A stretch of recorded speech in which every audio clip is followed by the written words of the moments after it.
and come down to these two things. So what do we use to combat each one? As for the issue of desires and self-oppression, we combat this by patience in obedience to Allah and patience in avoiding sin. So we do our best to prohibit our souls from following those things that they crave that are haram. And that's why Allah Azza wa Jalla says, mentions, وَأَمَّا مَنْ خَافَ مَقَامَ رَبِّهِ وَنَهَى النَّفْسَ عَنِ الْهَوَى. As for the one who fears what is going, he fears standing before his Lord, and he forbids his soul from its desires. He forbids its soul from the haram that it wants. The nature of your soul that Allah created you with is that it wants to incline itself towards evil. إِنَّ النَّفْسَ لَأَمَّارَةٌ بِالسُّوءِ.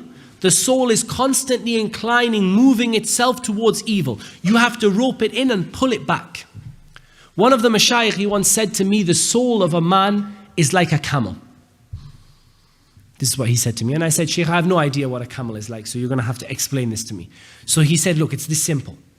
The first time you ask a camel to sit for you, it takes all of your strength and you physically have to drag it down to the ground and hold it there.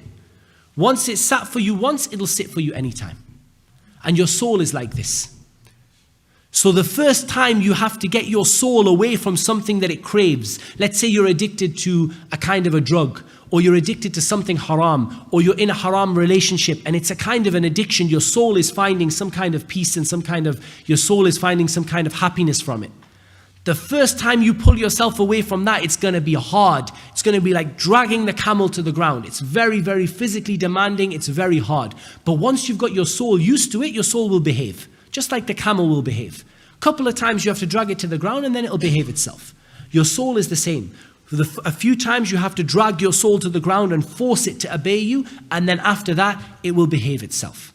So this is an example of how we combat desires and we combat self-oppression. How do we combat ignorance and misguided notions and false beliefs that are spread?